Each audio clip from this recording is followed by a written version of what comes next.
Hello there and welcome. Is the train. And there's actually, I can see probably at least 6 people on that there.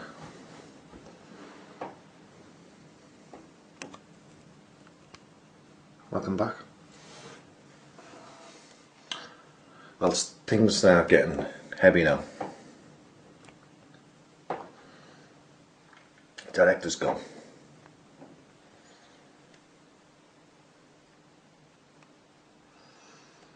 In the building, things are, the atmosphere is really is awkward.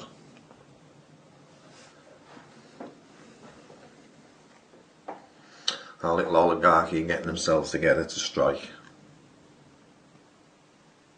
From behind, of course. Because they're gutless. They never strike. Right at you. Couldn't do that.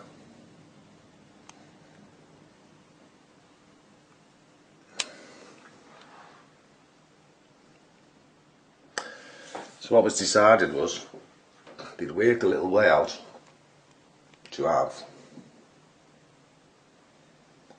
a branch meeting. Now, of course, I knew that if they had a branch meeting, if they'd have done it the way I asked the other director to do it, and sort of stipulate that everyone in the branch had to go, it'd have been okay. But of course, they were going to do it their way, where only their cohorts would be there. So the director who they brought in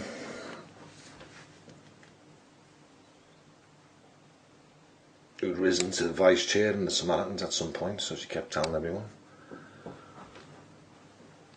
And you can't get to that position in the Samaritans without being a snake. It's impossible. After knowing what I know now, you'd have to hurt a lot of people to tread there. And this is where it all becomes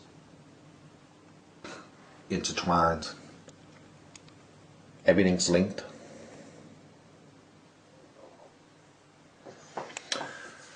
So she rings me up or contacts me. I'd like to meet you to, get your side of the story, see how things are and, all that. So she phones me and I said, well, I'd rather not do that. I said, because I don't feel I'll get a fair hearing. I'd rather go to somebody outside the branch. She went, well, I don't really understand what it's about. So I said to her, have you got a copy of the grievance? She said, yeah, I've got it on my desk. I said, then you'll know what it's about then, won't you, if you read it? Or haven't you read it? She went, well, I'd just rather hear it from you.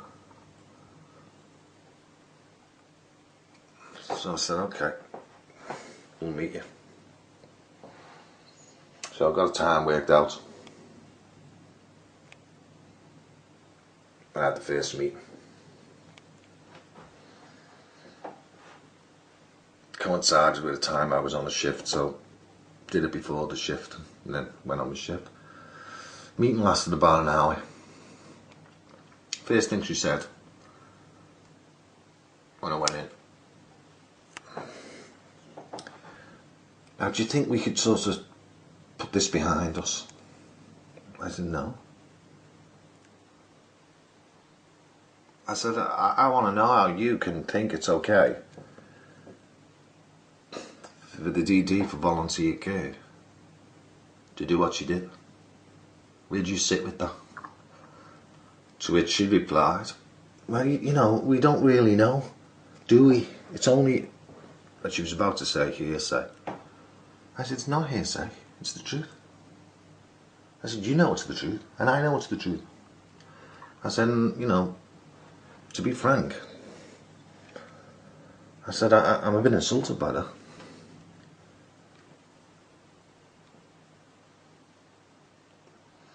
And then she sort of backtracked a bit and said, well, I did something, this is it reminded me of,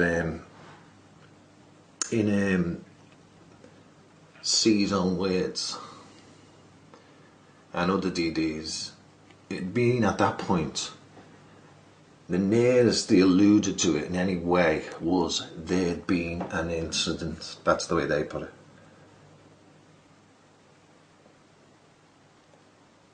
That's what they were saying. Some of them were distant themselves. One I haven't mentioned, a DD, who was the original when I was there. She was the original head of volunteer care. F. But the reason she wasn't, and the other one was, is because to avoid having to stand down, what they'd done is all swap jobs. Thinking, you know, like school children, maybe if we hide behind here he won't see us. That kind of mentality, you know. Anything just to stay in there with a bit of power.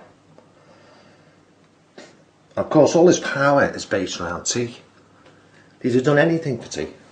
They've actually, I think some of them have actually gone out and murdered someone for tea. I really do believe that. They were all vying for tea's affections. I don't know why that is like, but it just shows you if you've got a little bit of money, everyone wants to lick your ass. How sad's that, man? How sad is that?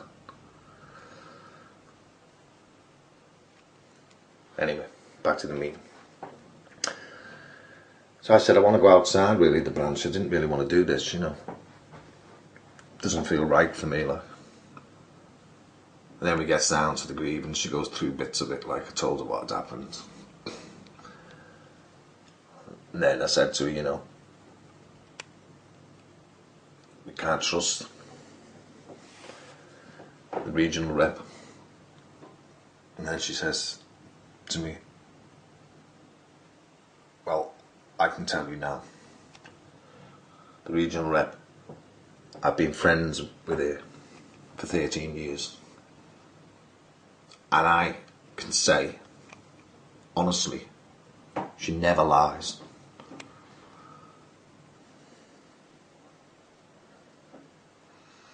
I said, I'm insulted by her, because I'm telling you, she does lie.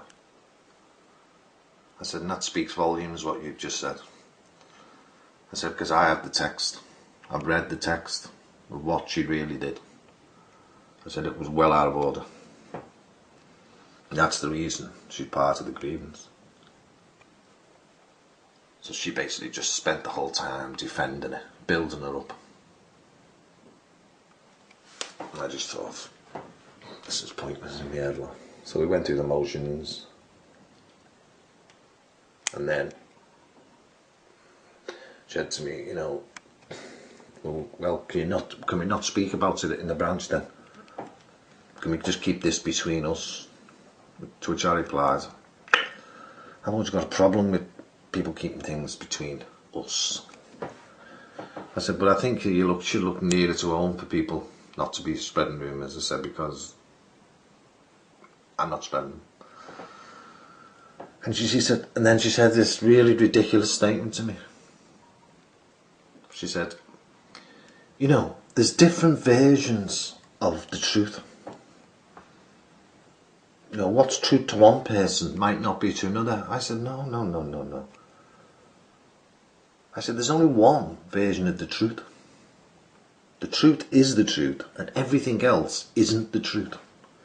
This is how I have to talk to them. I have to talk to them like you're talking to a child.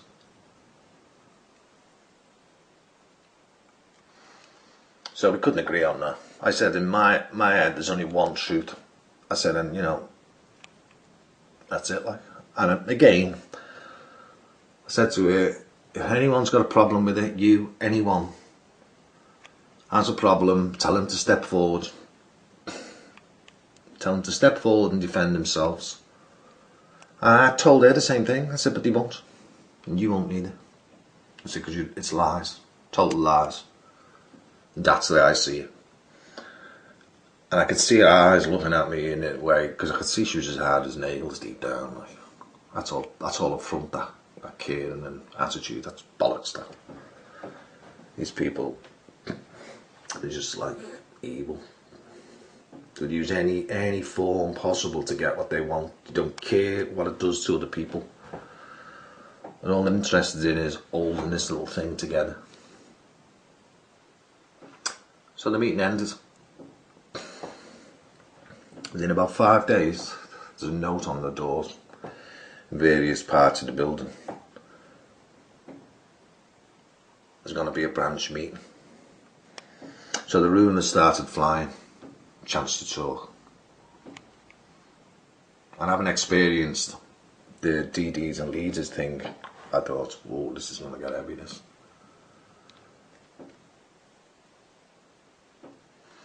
So they brought 2 other guns down with them for the meeting.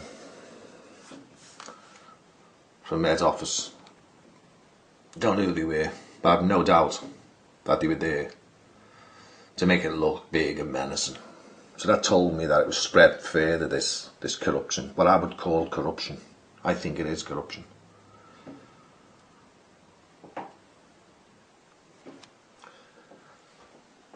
So this meeting was going to take place, and I thought, I'm not going to go here because I think something bad's going to happen. And I'd think about it for a few days. Director rings me.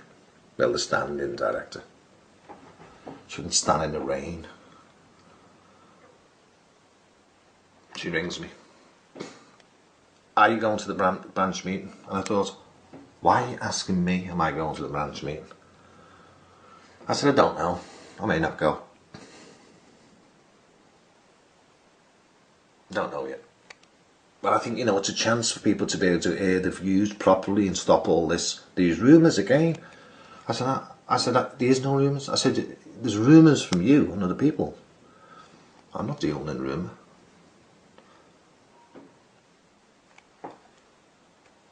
So we had a bit of a chit chat, and then I said, I'll think about it. That's where I'm going to leave it now. Because now it really does get awful. Trying to remember the next part now, in order, so I don't have to keep going back. So let's take a last look at that light. Very nice. Sky. I'll catch you later.